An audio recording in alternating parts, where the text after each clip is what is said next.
Onward Headhunting is the source for elite M&A, operations, and finance executive talent exclusively for private equity funds and their high-growth portfolio companies. When top-tier leadership seems impossible to find, Onward delivers with speed and accuracy. This is retained search built to shape the future of your most important assets. Learn more on LinkedIn or visit onwardheadhunting.com to start the conversation. And let's move your most critical executive searches onward. This is Scott Becker with the Becker Business and the Becker Private Equity Podcast. We're thrilled today to visit with an old colleague, a brilliant lawyer and a brilliant leader. He's also someone who spent time serving our country too. We're joined today by a brilliant lawyer, John Saran, who spends a lot of his time in the healthcare and private equity area, but also serves the nation. John, can you take a moment and introduce yourself and tell us a bit about yourself and your practice and what you do? Sure, Scott, and thank you so much for having me on today. So, as you said, I'm currently a partner in Holland, where I focus on healthcare transactions pretty much since day one of my career, which, by the way, I started with you as a first and second year associate at McGuire Woods. Since day one, I've worked in the private equity space, advising them on a myriad of transactions, all different types of providers, and it has been an incredible journey from when I started in 2013 to where I am today. My firm, is a large national firm with practice all over the country.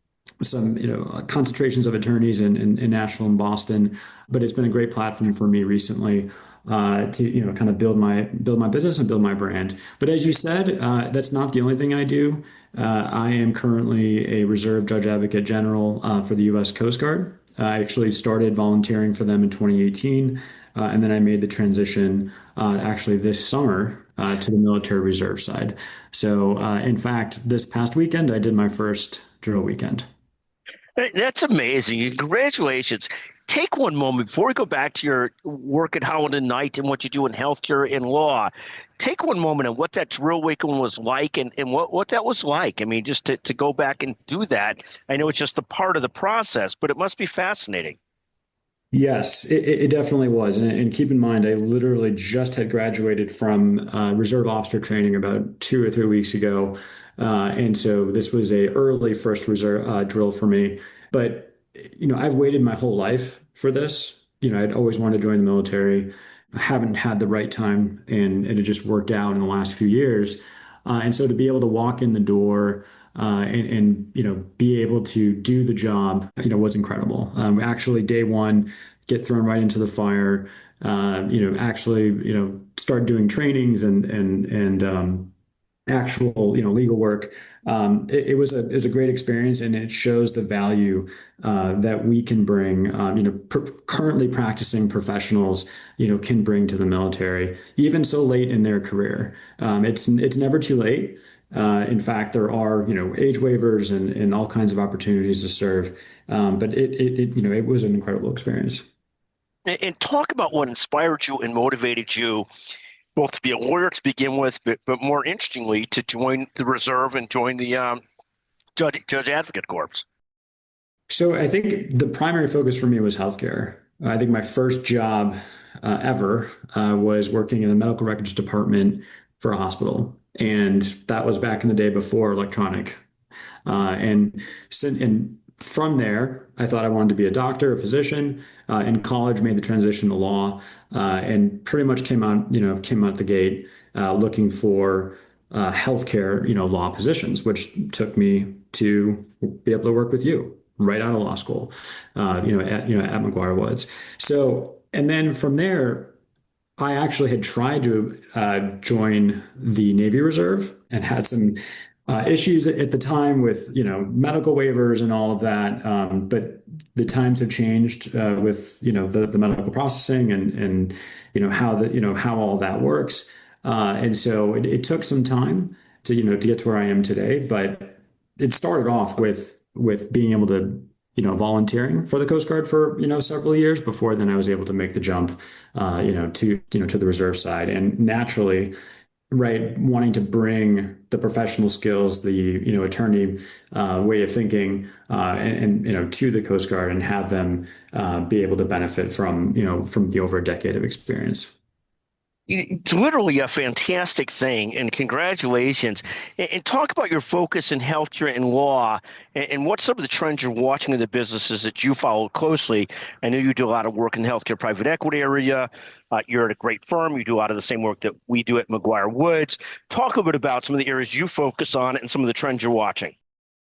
Sure. I mean, I pretty much do everything in healthcare right now, but I think the one thing that I've really focused a lot of my thought leadership in the last few years has been, right, the federal and state scrutiny of healthcare transactions, and more specifically, right, the focus on private equity.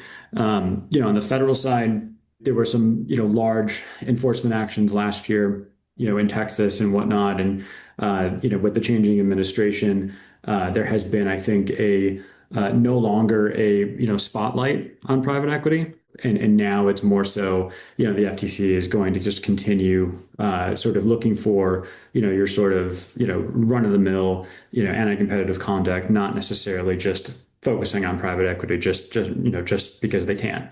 And we also just recently saw right, a walk back of the federal rules for the non-compete agreements. And even though they walked back the final rule, right, they then sent letters to healthcare businesses and put out some RFIs. So we'll see what happens there, but at least there's not that that spotlight or bullseye on private equity. And then on the state side, it has been, I think the most exciting for me is to watch the, progression of, the states imposing their own requirements, right, on what they think should be or shouldn't be, right, for healthcare consolidation. And it comes in a lot of different flavors, whether it's transaction reporting, sort of like annual reporting, almost like mini public company style type requirements, or corporate practice of medicine has seemed to have had a resurgence in a few states.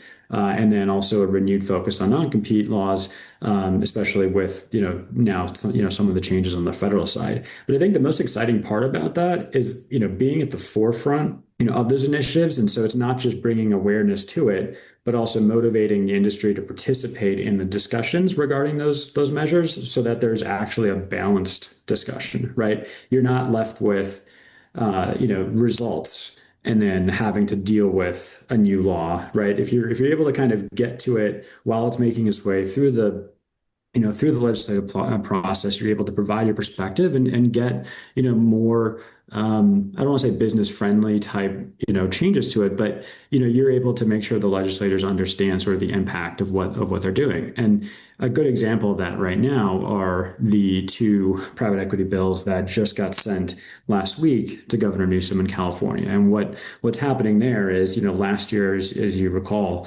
Governor Newsom vetoed AB 3129, which would have given the California Attorney General a consent right on private equity transactions, and also would have codified California's corporate practice of medicine statute. Now, fast forward to this year, that bill was sort of recycled and split into two different parts.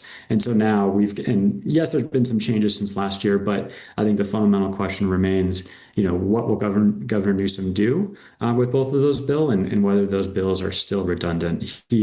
As part of his veto from last year, he felt that last year's bill was redundant from what was already in effect in California. As you know, right, California already has a transaction reporting statute and one of the most strict corporate practice medicine regimes in the country, which, by the way, is enforced by courts, third parties, and it's one that we, as all practitioners, right, we all know that California has those limitations already.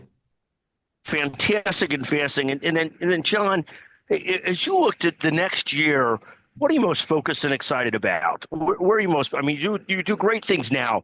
You're helping to drive a major legal practice in the healthcare area. You're also part of the U.S. Military Reserve. Just amazing. What are you most focused on and excited about heading into 2026? I'm focused on continuing to build my brand, kind of using the tools that frankly you gave me when I started off in legal practice, to build the brand, build a practice, and hope, right, that we return to, right, those years prior when it was just like gangbusters in terms of deal flow and deal activity. Yes, we're seeing transactions out there. We're seeing day-to-day work. We're seeing sort of the regular matters, but not the level of, M&A that we saw, a few years ago. And so what I'm excited about, and I've started to see it in, with sale processes starting up and, getting a lot of banker calls and whatnot. I'm hoping, right, that we return to that flow next year. Just fantastic. John, I'm with you 100%. It is great to visit with you. You're a terrific leader and professional. So impressed with what you've done with your career. Thank you for joining us today on the Becker Business and the Becker Private Equity Podcast. Thank you very, very much. Thanks, Scott.